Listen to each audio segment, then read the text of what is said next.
بسم اللہ الرحمن الرحیم۔ السلام علیکم معزز طلبہ کرام، آپ سب کیسے ہیں؟ آج ہم نور الانوار کے سبق نمبر 42 کو پڑھیں گے، اور آج کے ہمارے سبق کا عنوان ہے قطعیت پر امام شافعی کا اعتراض۔ آج کے ہمارے سبق کی عبارت ثم قال المصنف وبطلان العصمت عن المسروق سے شروع ہوتی ہے۔ آئیے سب سے پہلے عبارت پڑھ کے اس کا ترجمہ کرتے ہیں، اس کے بعد باقاعدہ سبق کی وضاحت کی طرف بڑھتے ہیں۔ مصنف علیہ رحمہ لکھتے ہیں ثم قال المصنف، پھر ماتن نے کہا، ببطلان العصمت عن المسروق بقوله جزاء لا بقوله فاقطعوه، ہمارا کہ چوری کیے ہوئے مال سے عصمت اور حفاظت کا باطل ہونا باری تعالیٰ کے قول جزاء سے ثابت ہے، نہ کہ اللہ تعالیٰ کے فرمان فاقطعوا سے ثابت ہے۔ وہذا ایضا جواب سوال مقدر یرد علینا من جانب الشافعی،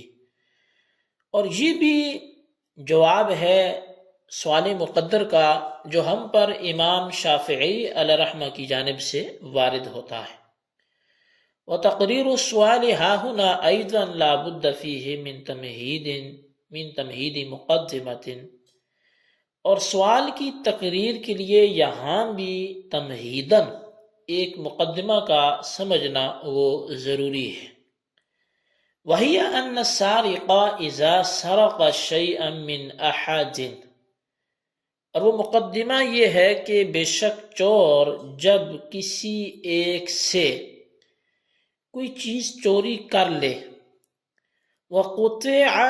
يَدُهُ فِيهَا، اور اس کا ہاتھ بھی اس چوری کی وجہ سے کاٹ لیا جائے، جو کہ اس کی سزا ہے۔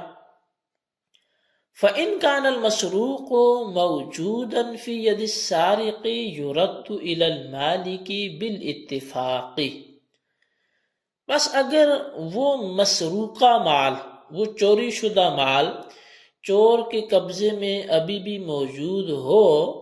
تو وہ بالاتفاق اس کے مالک کو لٹایا جائے گا۔ وَإِنْ كَانَ هَالِكًا فَعِنْدَ الشَّافِعِيِّ يَجِبُ الدَّوَانُ عَلَيْهِ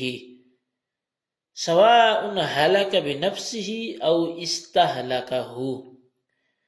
اور اگر وہ مسروقہ مال اس چور کے پاس سے ہلاک ہو گیا ہو تو امام شافعی علیہ رحمہ کے نزدیک اب اس چور پر قطعیت کے ساتھ ساتھ اس ہلاک شدہ مال کا ضمان بھی واجب ہوگا۔ برابر ہے کہ وہ ہلاک شدہ مال خود سے ہلاک ہوا ہو یا اس نے جان بوجھ کے اس کو ضائع کر دیا ہو، ہلاک کر دیا ہو۔ وعند ابی حنیفۃ لا یجب الضمان قط الا عند الاستہلاک فی روایت، اور امام اعظم کے ہاں تو ضمان بالکل بھی لازم نہیں آئے گا، ہاں ایک روایت کے مطابق جب وہ چور جان بوجھ کر مال ضائع کر دے تو پھر ضمان واجب آئے گا۔ وذلك لأنه حين أراد السارق السرقة يبطل قبيل السرقة عصمة المال المسروق من يد المالك، اور یہ اس لیے کہ جب چور چوری کا ارادہ کرتا ہے تو اس چوری سے کچھ دیر پہلے مال مسروقہ کی عصمت مالک کے قبضے سے کچھ دیر پہلے باطل ہو جاتی ہے۔ حتی یصیر فی حقہ من جملۃ ما لا یتقوم، یہاں تک کہ یہ مال اس مالک کے حق میں ان جملہ اموال میں سے ہو جاتا ہے جو متقوم نہیں ہے۔ وتتحول عصمته الى اللہ تعالی وهو مستغن عن ضمان المال، اور اس کی عصمت اللہ کے حضور پھر جاتی ہے، اس کی طرف چلی جاتی ہے، اور حال یہ ہے کہ اللہ تعالیٰ کی ذات مال کے ضمان سے بے نیاز ہے۔ وَإِنَّمَا يَجِبُ الرَّدُّ إِذَا كَانَ مَوْجُودًا، اور رہی بات یہ کہ جب مال مسروقہ چور کے پاس موجود ہے تو اس کا لوٹانا واجب ہے، لِأَنَّهُ لَمْ يَبْطُلْ مِلْكُهُ، اس لیے کہ مالک کی ملکیت مسروقہ مال سے ابھی باطل نہیں ہوئی۔ وَإِنْ زَالَتْ عِصْمَتُهُ فَلِرِعَایَةِ الصُّورَةِ قُلْنَا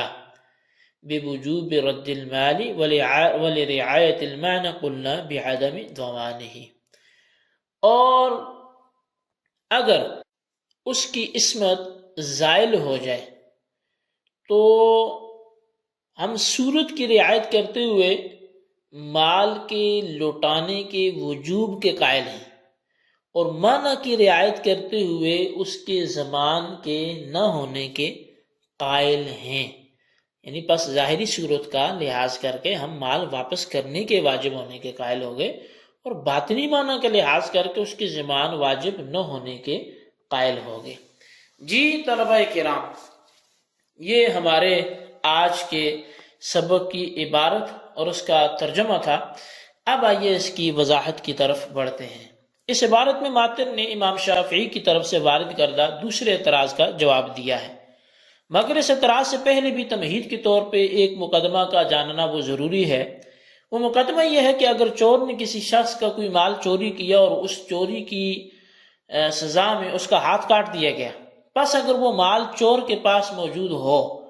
تو بالاتفاق اس کو مالک کی طرف لوٹا دیا جائے گا۔ اسی طرح اگر چور نے اس کو فروخت کر دیا ہو یا ہبہ کر دیا ہو تو بھی وہ چور مشتری یا جس کو اس نے ہبہ کی اس سے واپس لے کر اس کو مالک کی طرف لوٹائے گا۔ اور اگر وہ مال چور کے پاس سے ضائع ہو گیا تو امام شافعی کے نزدیک چور پر اب بھی مال مسروقہ کا تاوان واجب ہوگا، خواہ وہ مال خود بخود ضائع ہوا ہو یا اس کو چور نے ضائع کیا ہو۔ اور ظاہر روایت کے مطابق حضرت امام ابو حنیفہ کے نزدیک بالکل ضمان واجب نہیں ہوگا، خواہ وہ مال خود بخود ضائع ہوا ہو خواہ چور نے اس کو خود سے ضائع کیا ہو۔ لیکن نسائی کی روایت جو حضرت عبد الرحمن بن عوف رضی اللہ تعالیٰ عنہ سے روایت ہے وہ اس پر شاہد ہے کہ جب چور پر حد قائم کر دی گئی تو اس پر تاوان واجب نہیں کیا جاتا۔ یہ حدیث اپنے اطلاق کی وجہ سے اس پر دلالت کرتی ہے کہ چوری کی حد قائم ہونے کے بعد چور مال کا ضامن نہیں ہوگا، خواہ مال خود بخود ضائع ہو یا چور نے اس کو ضائع کیا ہو۔ اور امام اعظم ابو حنیفہ سے حسن بن زیاد کی جو روایت ہے وہ یہ ہے کہ اگر مال خود بخود ضائع ہوا ہو تو چور پر ضمان واجب نہیں ہوگا، لیکن اگر چور نے اس کو ضائع کیا ہو خود سے تو اس پر پھر تاوان واجب ہوگا۔ اس روایت کی دلیل یہ ہے کہ جب چوری کی سزا میں چور کا ہاتھ کاٹ دیا گیا تو چوری اور جو اس کی جنایت تھی وہ ختم ہو گئی ہے، اور مال مسروق چور کے پاس بلا جنایت رہا، پس یہ مال چور کے قبضے میں ہے بمنزلہ ودیعت کے، امانت کے، اور ودیعت میں خود بخود ہلاک ہونے کی صورت میں کیونکہ ضمان واجب نہیں ہوتا، البتہ ہلاک کرنے کی صورت میں ضمان واجب ہوتا ہے۔ بس اسی طرح یہاں بھی اگر مال مسروق خود بخود ہلاک ہو گیا تو چور پہ ضمان واجب نہیں ہوگا، لیکن اگر اس نے اس کو ہلاک کر دیا تو ضمان واجب ہوگا۔ شارح فرماتے ہیں کہ ظاہر روایت کے مطابق مطلقاً عدم وجوب ضمان کی عقلی دلیل یہ ہے کہ عصمت مال مسروق، یہ عصمت جو ہے یہ مال مسروق کی صفت ہے، اور شریعت کی اصطلاح میں عصمت یہ ہے کہ وہ مال ایسے طریقہ پر محترم ہو کہ غیر مالک کے لیے اس میں تصرف کرنا حرام اور ناجائز ہو۔ بس چوری سے پہلے عصمت اس مال کے لیے ثابت تھی، بندے یعنی مالک کے حق کی طرف نظر کرتے ہوئے، حتیٰ کہ اگر کوئی شخص اس مال کو تلف کر دے تو مالک کے لیے اس پر تاوان واجب ہوتا ہے۔ حاصل یہ ہے کہ یہ مال چوری سے پہلے مالک یعنی بندے کے حق کی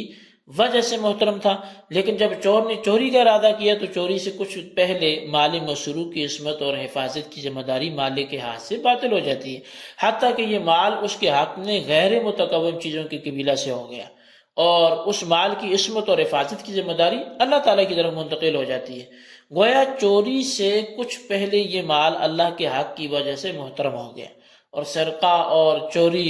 کی جنایت اللہ کے حق میں پائی گئی، اور اللہ تعالیٰ چونکہ مالی تاوان سے مستغنی ہے، یعنی اللہ اس بات سے بے نیاز ہے کہ اس کے لیے کسی پر مال کا تاوان واجب کیا جائے، پس مالی مسروق کے ہلاک ہونے یا ہلاک کرنے کے بعد چور پر اللہ کے لیے تو تاوان اس لیے واجب نہیں ہوگا کہ اللہ تعالیٰ مال کے تاوان سے بے نیاز ہے، اور بندے کے لیے اس لیے واجب نہیں ہوگا کہ یہ مال بندے کے حق میں غیر متقوم ہو گیا ہے، اور غیر متقوم چیز کا ضمان واجب نہیں ہوتا، لہذا جب چور پر نہ اللہ کے لیے توان واجب ہے